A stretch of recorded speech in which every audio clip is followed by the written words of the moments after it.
எனக்கு நல்ல ஞாபகம் இருக்கு.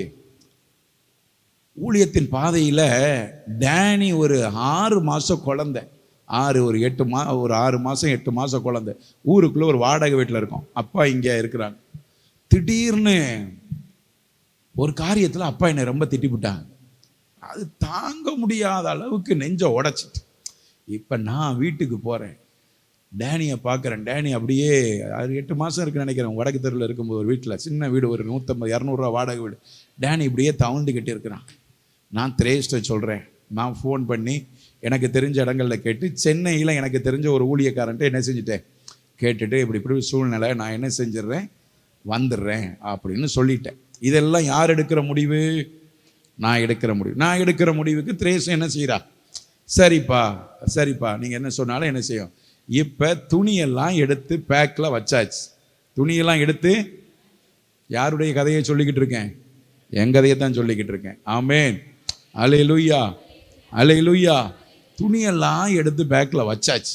வச்சா நேரம் ஆக ஆக பிளானிங் என்னன்னு சொன்னால், நாளைக்கு விடிஞ்ச உடனே ரத்னா பஸ்ஸில் ஏறுறோம், 5:15 போகிறோம், நேராக அருப்புக்கோட்டை இறங்குறோம், மதுரை இறங்குறோம், சென்னை சாயந்தரத்துக்குள்ளே நைட்டுக்குள்ளே அந்த இடம் போய் என்ன செஞ்சுருவோம், போய் சேர்ந்துருவோம் அப்படின்னு நேரம் ஆக ஆக பாருங்க, டேனி இப்படி ஊந்துக்கிட்டே திரியிறான். டேனி அந்த வீட்டுக்குள்ளே என்ன செஞ்சுக்கிட்டு இருக்கிறான், எனக்கு இவனை பார்த்து பார்த்து அழுகையாக வருது. இப்படி ஊழியம் செஞ்சோமே, இப்படி வந்தோமே, இப்படி போகிறோமே, நாளைக்கு இந்நேரம் நம்ம வாழ்க்கையே மாறி போயிடும். சாக போகலை, தற்கொலைக்கெலாம் நான் போகலை, ஊழியத்துக்கு தான் நான் போகிறேன். நம்ம அப்பா இப்படி சொல்லிட்டாங்களே, நம்ம அம்மா அப்படி விட்டுட்டாங்களே, நம்ம என்ன செய்ய. அப்பயும் விசுவாசிகள் அந்த சோதியமெல்லாம் இருக்கத்தான் செய்கிறாங்க, ஆனந்தமெல்லாம் என்ன செய்கிறாங்க, கொஞ்சம் நிறைய பேர்லாம் இருக்கத்தான் செய்கிறாங்க. ஆமேன், அல்லேலூயா. அப்போ எனக்குள்ள ஒரு இப்படியே யோசிச்சுக்கிட்டு இருக்கும்போது, என்னதான் இருந்தாலும் இன்னைக்கு டேனி நம்ம வீட்டில் சுதந்திரமாக இப்படி சுற்றுறான், நாளைக்கு நம்ம அங்கே போயிட்டோம்னா நம்ம அடிமையாக என்ன செஞ்சுருவோம், மாறிடுவோமே. நம்ம பிள்ளைங்க என்னதான் மாறிடும், அடிமையாக மாறிடுமே அப்படின்னு சொல்லிட்டு அப்படியே யோசிச்சுட்டு அப்படியே ஜெபிக்க ஆரம்பிச்சிட்டேன். ஆமேன், அல்லேலூயா. நீங்கள் நிறைய பேர் வெள்ளையும் சொல்லையும் காரும் பைக்கெல்லாம் பார்க்கும்போது இவங்கெல்லாம் மேலேருந்து குதிச்சவங்க போல, எங்கேருந்து குதிச்சவங்க போல, மேலேருந்து அப்படின்னு யோசிக்கக்கூடாது. ஆமேன், அல்லேலூயா. நான் இன்னைக்கு சொல்கிறேன், இப்பயே எனக்கு நெஞ்சு அப்படியே அடைக்கிற அளவுக்கு இந்த துக்கம் இப்பயும் எனக்குள்ளே உண்டாகுது. அது கோபம் கிடையாது, அந்த பாதையை நினச்சிட்டு ஆண்டவர்கிட்ட அழுகிறேன்.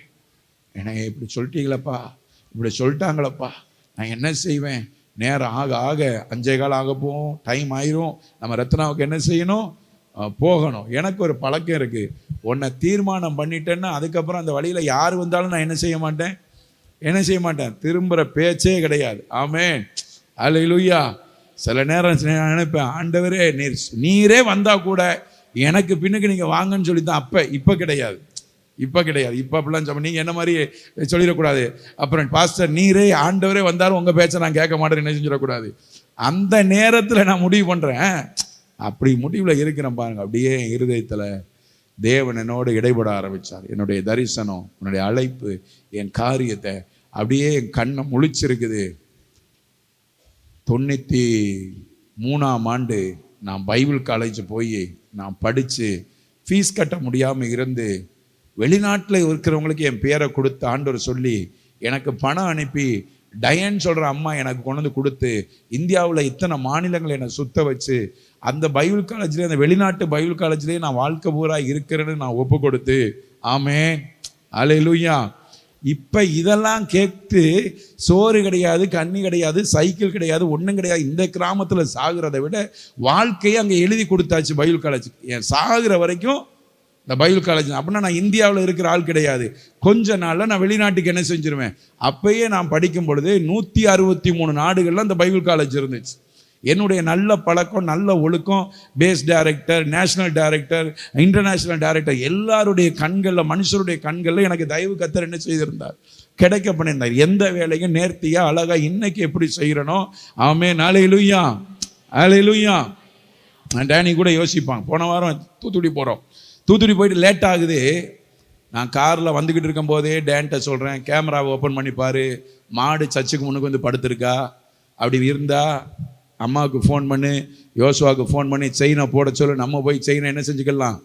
நான் எங்கே இருந்தாலும் எனக்கு இந்த பாரம் என்ன செஞ்சுக்கிட்டே இருக்கும். நான் படுத்து இருந்தாலும் என் இருதயத்துக்குள்ளே ஏதாவது மூளைக்குள்ளே என்ன செஞ்சுக்கிட்டே இருக்குன்னு சொல்லுங்கள், ஓடிக்கிட்டே இருக்கும். ஆமென். அப்போ ஆண்டவர் இதெல்லாம் எனக்கு தத்ரூபமாக காமிக்கிறார். என்கிட்ட ஆண்டவர் பேசுகிறத நான் 2 மாடி கட்டிலில் படுத்திருக்கும் பொழுது ஆண்டவர் என்னை கூப்பிடுறாரு, நீ வேம்பார் போன்னு சொல்கிறாரு. அப்போ நான் என் பேஸ் டைரக்டர் சங்கர்கிட்ட சொல்கிறேன், அண்ணா இப்படி வேம்பார் போன்னு சொல்கிறேன். இல்லை உனக்கு இங்கே வெள்ளம் உனக்கு கொழுப்பு, நீ போகக்கூடாதுன்னு சொல்லிட்டார். 2வது எனக்கு ஆண்டவர் பேசுகிறாரு, நீ வேம்பார் போ.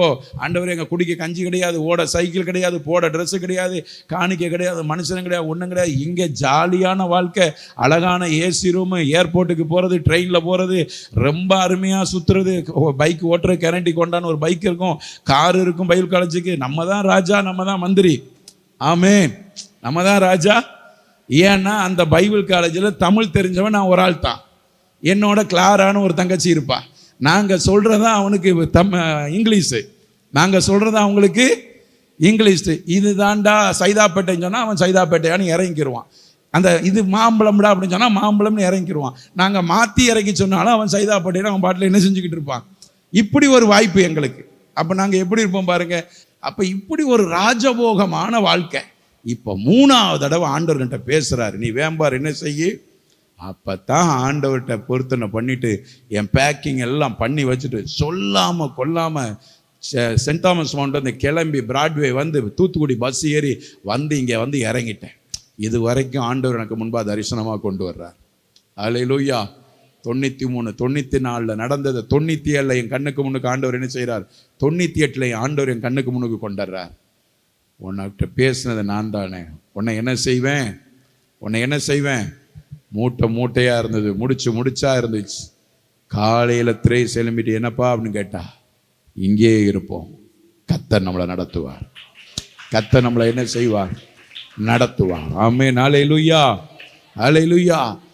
எத்தனையோ பாதைகள் வந்த பொழுதும் கர்த்தர் எங்களை நடத்தினார். ஆமென். அல்லேலூயா. ஆனா இன்னைக்கும் பாருங்களேன், நம்ம வாழ்க்கையில அவர் நடத்தி வந்த பாதையை நினைச்சா அதுக்கு கொஞ்சம் கூட நம்ம தகுதி இல்லாதவர்கள். ஆமென். என்னுடைய தலைமை சபையாக இருந்தாலும் சரி, என்னோட படித்தவங்களாக இருந்தாலும் சரி, அநேகர் என்னை பார்க்குறவங்க சேர்க்கிறதெல்லாம் ஒரு வார்த்தை, பட்டணங்களில் போய் கூட யாரும் இப்படி இல்லாதபடி ஒரு கிராமத்தில் இப்படி கர்த்தர் உன்னை நடத்த முடிய காரணம் என்ன தெரியுமா? கர்த்தர் ஒரு மனுஷனோட பேசி இருந்தா அவர் நிச்சயமா செய்வார்.